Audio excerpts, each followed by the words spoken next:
Hi everyone, I hope that everyone is doing well, and I hope that everyone enjoyed, or at least found interesting, the movie for this week. This week we have watched and are now going to be thinking about Whiplash. So you should have already taken a look at my previewing questions and topics, and you should have also watched the movie.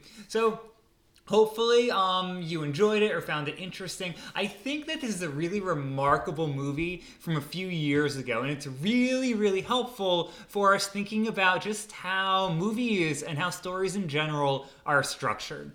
Now, for my comments, I want to focus on three main ideas or topics. The first is how we can think about this movie in some ways as a battle between two individuals. On the one hand, we have Andrew Neiman, who is an aspiring jazz drummer.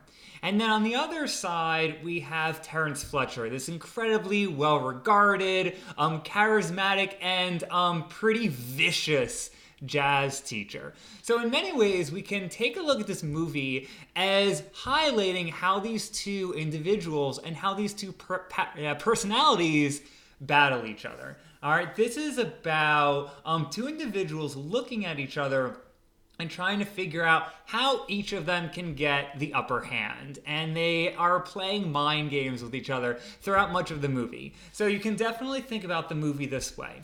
The second thing I want to bring up about this movie, and I'd be really interested to hear everyone's thoughts in the discussion boards and on the quizzes, I want to think about how this movie is about tunnel vision and its relationship to obsession. So, just in case you don't know exactly what tunnel vision is, there is a very quick experiment you can do. So, right now, if you took a look at the floor, all right, pick a spot, pick a specific point in the floor, all right, and just look at it. Try to look at it for at least a minute or two. Now, one of the things that you will notice, and this is just how the human mind works, is if we focus on a single point, a single thing for long enough, everything in our peripheral vision, everything surrounding us, gets pushed to the side. And what you actually might notice, and this happens with me, is that you almost can't see the surrounding area, right? Your mind and your eyes have actually found a way to filter out certain kinds of information. Now, that is a very quick way of understanding what tunnel vision is. Now, Whiplash, in many ways, is about what happens when we focus on something, a career path, an aspiration, for long enough. And at what point does that kind of tunnel vision, that really heightened focus, become an obsession? Now, there are two ways, and these are only two among many, ways that the movie thinks about Andrew Neiman's tunnel vision. The first is by using Andrew Neiman's girlfriend, Nicole. There are a series of conversations between them, and you can get a sense that, so Andrew Neiman, on the one hand, is incredibly focused, has tunnel vision, has this borderline obsession that he has, and then on the other hand, you have Nicole, who is a student at Fordham who is taking all kinds of classes and is trying to figure out things as she goes along. So the movie puts these two characters side by side, partly so that we can really get a sense of the difference between them. Now, the second way that the movie is about tunnel vision is by using Sean Casey.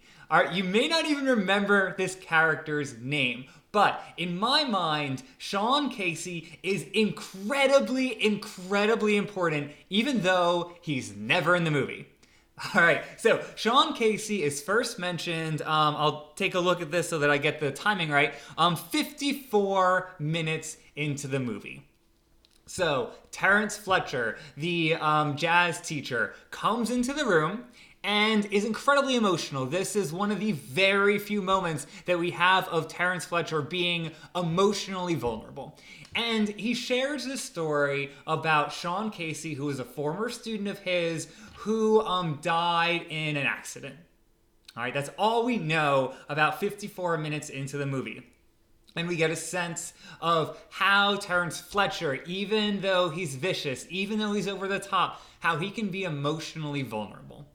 All right, now, once you get about an hour and 11 minutes into the movie, there is a revelation. We find out that, in fact, Sean Casey didn't die in an accident, but that he killed himself after years and years of psychological abuse from Terrence Fletcher and others. And this is actually one of the reasons that Terrence Fletcher is pushed out of the school that he works for. Now, why does this come back to tunnel vision? In my mind, and this is my argument, you do not have to agree with me. In my mind, Sean Casey is a shadow character. All right, a character that is kind of in the background and who is not actually present in the story, but who is incredibly important for understanding our main character, for understanding Andrew Neiman. The movie throws out the question, if Andrew Neiman, if he stays on his current path, shares the same fate, or will share the same fate as Sean Casey. All right, that's a very kind of big question. It doesn't have a single answer. I'd be really interested in the discussion board or the quizzes to see what you guys think about this.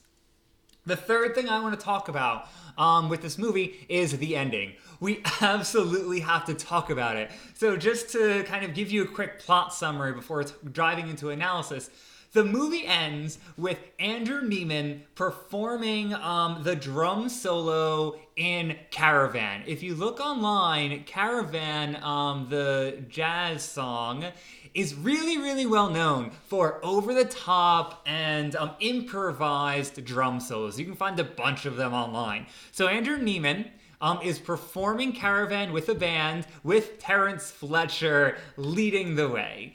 He's conducting it. This is one of those sort of weird things that movies sometimes do that probably wouldn't happen in real life. But anyway, Terrence Fletcher is conducting a band that Andrew Neiman is in, and this allows for Neiman to perform this really exceptional, really kind of visceral representation of the drum solo in Caravan. All right, so there's actually a big split here. There is a little bit of controversy. One of the big questions about the movie is whether the ending justifies Terrence Fletcher's actions. All right, so some people say that the fact that Andrew Neiman is able to become this amazing jazz drummer in some ways justifies Terrence Fletcher's abuse of him. All right, so you can absolutely see that argument, and I totally see where that's coming from. However, there's another possibility, or at least one other possibility, and it's one that I'm a little bit closer to. All right, now we can say, and this is an argument, that the ending doesn't really justify Terrence Fletcher, and the reason is that Sean Casey's still in the background. All right, even though Andrew Neiman is able to join the band, and even though he's able to perform an amazing drum solo, the ending might not be that optimistic. I'm not so sure at the close of the movie if Andrew Neiman is in a position where he prevents himself from becoming another Sean Casey. All right, now that's a really, that's one way to read this ending that would say that the ending doesn't justify Terrence Fletcher as much as just throw out a question and not give us an answer to it. Anyway, I'd be really interested to see how you guys understand the ending and the movie overall in the discussion boards and in the quizzes.